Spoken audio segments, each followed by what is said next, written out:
E se enquanto você dormisse tranquilamente pela noite, seus cabelos tentassem te matar, o que você faria? Sejam muito bem-vindos, eu sou o NodeReact e hoje veremos como derrotar a maldição dos cabelos em XT Hair Extensions. Vamos ao desafio!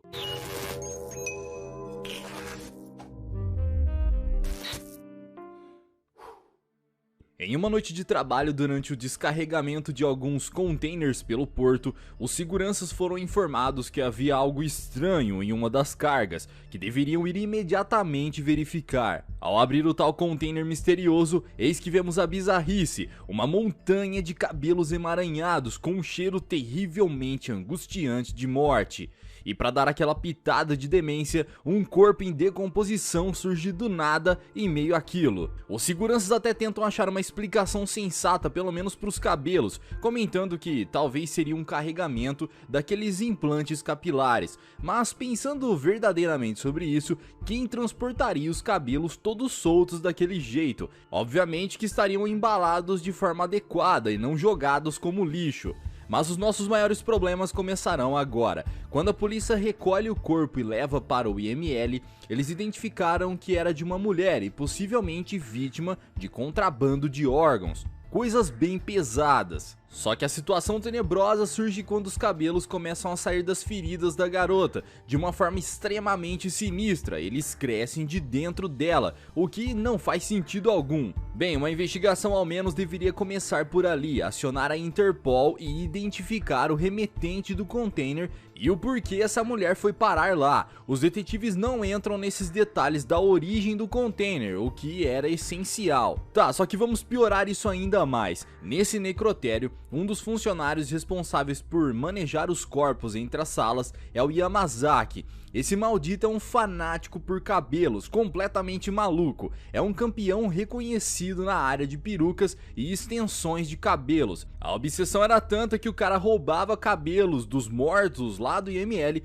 para usar nessas suas criações. A mulher dos cabelos bizarros encontrada no container seria seu maior tesouro, afinal, ela poderia fornecer cabelos infinitos e especiais. Lembrando de um detalhe importante, ele sempre fica se comunicando com os corpos, até de uma maneira sobrenatural, os mortos reagem a ele. Ok, talvez seja uma ilusão da sua cabeça, mas esse corpo do container não era nada da sua imaginação. Ele resolveu roubá-lo do necrotério e levar para sua casa, e aqui a maldição dos cabelos começaria. A primeira vítima é uma cabeleireira que o Yamazaki leva duas mechas amaldiçoadas de brinde para ela testar e verificar se gosta. A mulher usa esses apliques nela mesmo e sem dúvida foi uma péssima escolha. Enquanto cortava o cabelo de uma cliente, essa mecha entra totalmente pelo seu ouvido e a deixa em colapso. É como se estivesse conectada com a garota da maldição, vendo os médicos realizando a preparação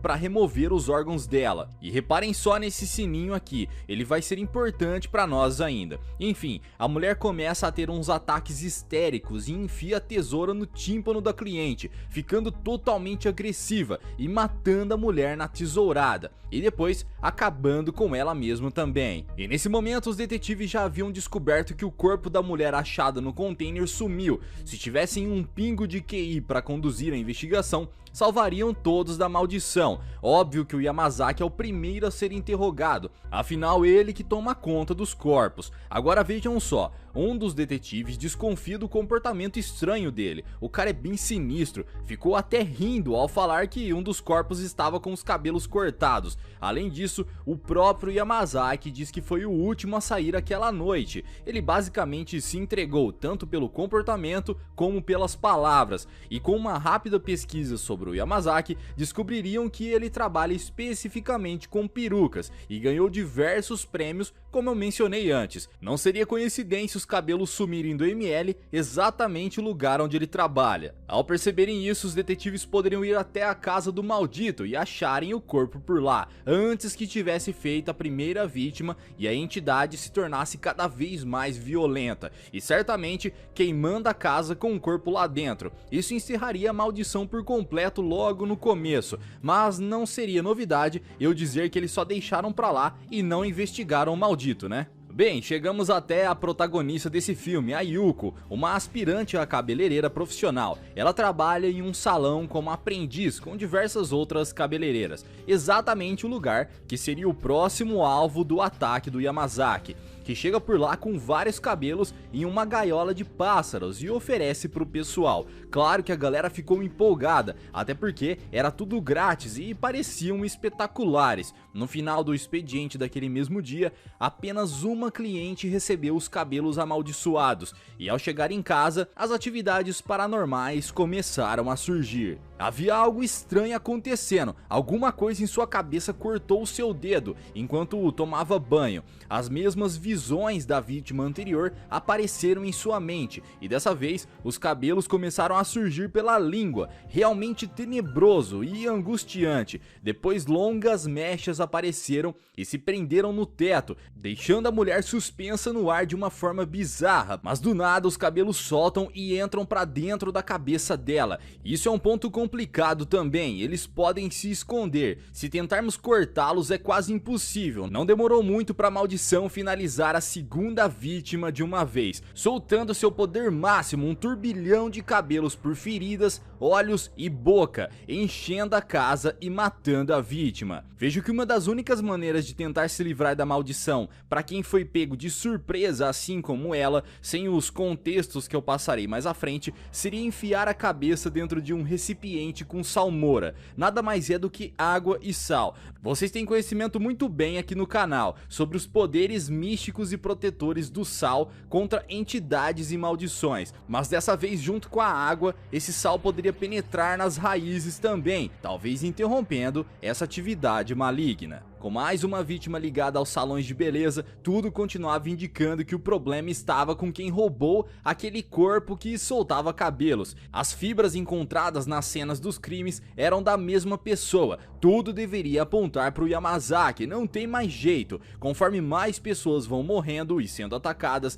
a garota vai intensificando sua violência e produzindo cada vez mais cabelos, deixando o Yamazaki cada vez mais felizão. Vamos pro próximo ataque, esse será interessante. A sobrinha da Yuko é uma garotinha boazinha que está ficando com ela, pois a sua mãe Kiyomi é uma maldita negligente com a menina. Nessa ocasião, a Mami foi levada por ela, mas seria por pouco tempo. Chegando na casa do Yakuza Xing Ling, namorado da mãe demente da Mami, o casal está por lá sendo os malditos canalhas como de costume. Só que a surpresa viria pros dois de uma forma inusitada. Uma mecha de cabelos amaldiçoados com aquele sininho estava na sacola que a Kiyomi roubou na casa da sua irmã.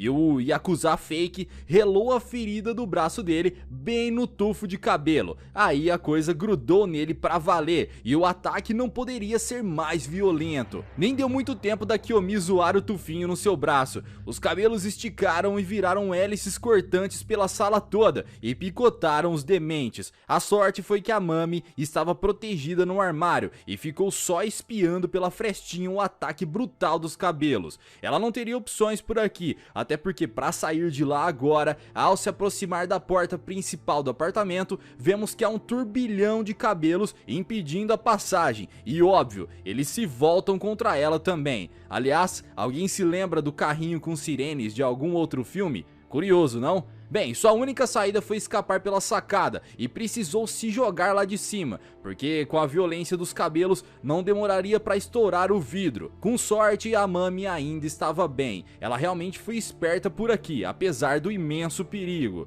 Mas aqui nessa cena podemos ver algo e estudar mais uma estratégia. Como eu havia mencionado antes, aquele sininho que eu pedi para vocês prestarem atenção no começo, saca só, ele está nas visões que a vítima enxerga ao ser atacada pelos cabelos. A garota da maldição, que está desesperada tentando escapar, pegou ele pelo caminho e ficou preso em seu dedo pela cordinha, e continuou mesmo após o Yamazaki levar seu corpo para casa dele. Além disso, sempre que o demente leva as mechas de cabelo para as vítimas, há um sininho preso em cada uma delas. Não vejo isso como acaso, o barulho do sino sempre aparece durante essas atividades paranormais dos cabelos. Destruí-lo realmente poderia quebrar essa ligação com a garota. Talvez uma das pontes da maldição seja exatamente o sino, principalmente vendo que lá no final, quando tudo se acabar, que vocês verão ainda como isso vai acontecer, o sino cai do dedo da garota, como uma desconexão, dizendo: a maldição foi encerrada. Então, se a vítima destruir o sino, me parece uma estratégia muito plausível para escapar desses cabelos dementes. Enfim, chegamos na fase final dos ataques. Após todos esses assassinatos, enfim, os policiais começam a investigar nos salões e chegam até aquele que a Yuko trabalha. Nesse momento que os pontos convergiram para o Yamazaki, o pessoal relatou que ele levou mechas de cabelos como amostra grátis, e assim os detetives finalmente se ligaram com dias e dias de atraso o que estava rolando. O que deu um estalo na cabeça da Yuko. Ela se ligou que o cabelo que ela colocou na sua sobrinha pro teste do workshop no salão eram as mechas do Yamazaki. Aí bateu o desespero, então ela sai em disparada para tentar reverter a situação, mas pelo amor, pegar uma bicicleta para isso, sendo que os policiais estavam lá com a viatura. Que espécie de burrice patógena é essa? Sem falar em outro detalhe, a Mami não estava sozinha, a Yuki, melhor amiga dela, estava com a garotinha. Poderia ligar no celular dela e passar alguma das instruções que vimos anteriormente por aqui, para salvar a vida das duas. Lá na casa, os cabelos estão sorrateiramente saindo como uma avalanche, desde aparelho de fax até o ar-condicionado. A casa toda é tomada por turbilhões de cabelos e vira uma maçaroca imensa. A Yuko chega por lá e a casa tem uma barreira imensa e cabeluda. Ela precisa se engrenhar como uma floresta para acessar a sala. Então encontra a Yuki, que infelizmente já morreu, e a Mami ainda está presa. Uma estratégia que parece óbvia seria sair cortando esses cabelos, como a Yuko pensou, mas isso sem dúvidas é uma péssima escolha. Só de pensar em cortar as mechas da entidade, isso causa nela mais ódio e violência, e você viraria carne moída antes de dar a próxima tesourada. O melhor era tentar estratégias sem rompê-los. Talvez aqueles sprays fixadores ajudaria a enrijecer essas mechas e deixar os ataques lentos. Mas é só uma especulação, a velocidade é tão grande que ainda acho complicado. Recheando ainda mais esse problema cabeludo, o Yamazaki chegou por lá para sequestrar a Mami e a Yuko. Como ele tinha controle sobre a entidade, convenceu ela para não atacar as duas, pois eram valiosas para ele. O maldito queria os cabelos das garotas também, ele planejava isso há muito tempo. Ele então leva as duas para sua casa, que mais parece agora um covil de cabelos malignos. E lembra dos dois detetives? Nesse meio tempo, os gênios foram até lá para investigar, obviamente encontraram todas as provas, só que aí já era tarde. A imensidão de cabelos possuídos atacaram ferozmente e os deixaram aprisionados naquele lugar asqueroso. Mas as esperanças não acabaram ainda. Eu acho que haveria mais uma estratégia para impedir a morte dos detetives. Com todos já presos dentro da casa do Yamazaki, observando o comportamento dele, a todo momento ele precisa convencer a entidade que faz aquilo pro bem dela e que são uma companhia um pro outro. Ao perceber isso, tanto a Yuko quanto os detetives poderiam tentar mostrar para ela que o Yamazaki era o mal e estava explorando sua morte para ganhar cabelos. Reverteria o jogo muito antes por ali e salvaria a todos. Enfim, agora com os policiais mortos, restam as garotas, e aí vem a virada. O que acabou sendo um tiro no próprio pé do Yamazaki foi cortar os cabelos da Mami. Ela usava uma mecha da maldição.